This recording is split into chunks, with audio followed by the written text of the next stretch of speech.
वर्ष होतं साधारण 2001, जेव्हा घराबाहेर फेरफटका मारताना हवेत 90च्या दशकातील गाण्यांचा गोड गारवा दरवळत असे, जेव्हा विजेच्या तारेवर एखादं पतंग स्वच्छंद हेलकावे घेताना दिसत असे, जेव्हा बाजूने जाणाऱ्या शाळकरी मुलाच्या खिशात गोट्यांचा खळखळाट ऐकू येत असे, जेव्हा खुल्या आसमंताखाली ताऱ्यांची चादर पांघरून स्वप्ने बघितली जात असत. अशाच पण शहरीकरणाच्या धुरात धुसरत चाललेल्या काळात तेव्हाच्या औरंगाबाद म्हणजेच आताच्या छत्रपती संभाजीनगरमध्ये आपल्या मामा मंगेश देसाई, मामी माधवी सोमण आणि आजोबा दिलीप प्रभावळकर यांच्यासोबत राहत आहे हृदय. शंतनू रांगणेकर 10वी आणि 12वीच्या सँडविचमध्ये मस्क्याप्रमाणे भासणाऱ्या रेस्टियरमध्ये हृदय शिकत आहे. अभ्यासात जेमतेम असलेल्या हृदयचा प्रेमाचा सब्जेक्टही ह्या सब्जेक्टप्रमाणेच आहे. सब्जेक्ट बोले तो नाम नहीं क्या? ओके. प्रेमाचा प ही माहीत नसलेल्या हृदयला पहिल्या नजरेतील प्रेमाची जादू कळते जेव्हा त्याच्या घराशेजारी अपर्णा रित्सिका श्रोत्री राहायला येते. प्रेमात कच्चा लिंबू असलेल्या हृदयला शाहरुख बनवण्यासाठी मदत करतो लवगुरू विष्णू, कुशल बद्रिके. विष्णू हा हृदयाच्या मामाच्या एसटी बुतकम झेरॉक्सच्या दुकानात काम करणारा अवलिया. या चित्रपटाला मनोरंजक बनवलं आहे ते याच माणसानं.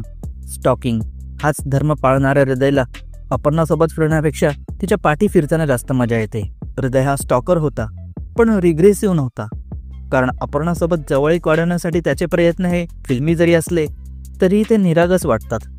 कदाचित म्हणून या सगळ्या गोष्टी अपर्णाच्या लक्षात येत नाहीत. आणि तसंही हृदय अपर्णापेक्षा वयाने लहान, म्हणून ती त्याला फक्त एक मित्र म्हणूनच प्रतिसाद देते. अपर्णाच्या जवळ येण्यासाठी तो अनिश सोबत मैत्री करतो. अनिश हा अपर्णाचा छोटा भाऊ.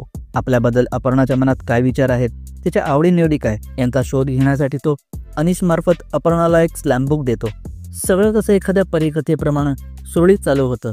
हृदयसाठी तर हवेतही प्रेमाचा सुगंध दरवळत होता. अपर्णा आणि त्याच्यामधील मैत्रीही घट्ट होऊ लागली होती. यालाच एक संकेत मानून हृदय एक पाऊल पुढे जाण्याचं ठरवतो. तो आपलं मन अपर्णाजवळ मोकळं करण्यासाठी तिला देवळात भेटायला बोलवतो.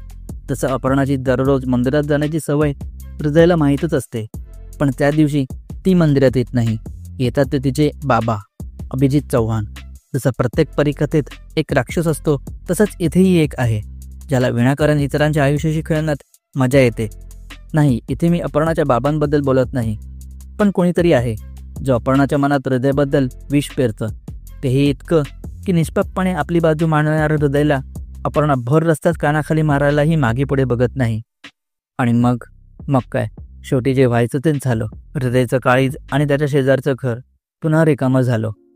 नव्या भाडेकरूला घर दाखवताना हृदयचं मन तिच्या आठवणींनी घरीवरून गेलं. घराच्या कानाकोपऱ्यात तिचा आवाज घुमत असताना हृदयला त्या रिकाम्या घरात एक वस्तू सापडते, स्लॅमबुक. मोठ्या आशेने तो ते स्लॅमबुक उघडून पाहतो, पण त्यातही त्याला अपर्णाचा त्याच्याबद्दलचा तिरस्कार स्पष्टपणे जाणवू लागतो.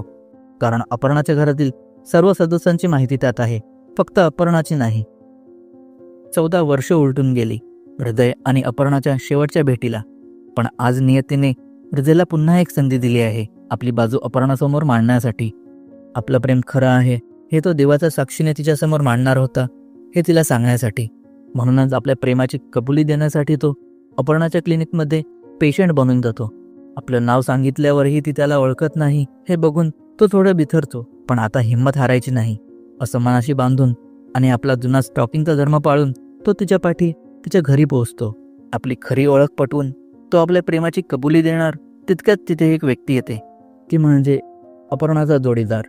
हे बघून हृदयच्या मनातील भावना त्याच्या पाणाळ्या डोळ्यात तरंगताना स्पष्टपणे जाणू लागतात. या हरलेल्या मनस्थितीतही नकळतपणे तो आपल्या प्रेमाची कबुलीही देतोच. पण आता खूप उशीर झालाय हे त्या दोघांनाही माहीत आहे. हृदय तर आपलं मन मोकळं करून घरातून निघून गेला, पण अपर्णा कुणासमोर आपलं मन मोकळं करते. अपर्णा आपलं मन मोकळं करते लहानपणीच्या निरागस अपर्णासमोर. हृदयच्या खांद्यावर डोकं ठेवून हे जग विसरण्याचं अपर्णाचं स्वप्नच राहिलं. स्लॅमबुकमध्ये तिने दिलेली तिच्या प्रेमाची कबुली तिने स्वतःहून हाताने फाडून घेतली. ज्याच्यावर तिने इतका विश्वास दाखवून निखळ प्रेम केलं, त्याच्याच मनात तिच्याबद्दल अशी नीच दर्जाची भावना नाही. त्याने तिचा विश्वास तोडलाय, आणि विश्वास हा काचेसारखा असतो, एकदा तुटला की तो कायमचाच तुटला. तिचं मन इतकं दुखावलं की तिने फक्त स्लॅमबुकमधूनच नाही तर आपल्या आयुष्यातूनही हृदयाच्या आठवणी कायमच्या पुसायचं ठरवलं. पण अपर्णाचं प्रेम हे काचेसारखं इतकं ठिसूळ असो की कुणी तिला एक फक्त धक्का दिला आणि तिच्या ठिकऱ्या पडल्या. नाही, तिचं प्रेमही खरं होतं, अढळ होतं. कदाचित म्हणून तिने मुद्दाम स्लॅम्बुक घरात ठेवली की जी हृदयला मिळावी. त्यातील एक फाटलेलं पान म्हणजे आपल्या प्रेमाची कबुली, हे त्याने ओळखावं आणि तिच्या शोधात तिच्यापाशी पुन्हा यावं. पण हे सर्व ओळखण्यात हृदय असमर्थ ठरला आणि त्याच्या आणि अपर्णाच्या पुन्हा एकत्र येण्याची वेळ निघून गेली. खरं आहे, वेळ ही कुणासाठी थांबत नाही.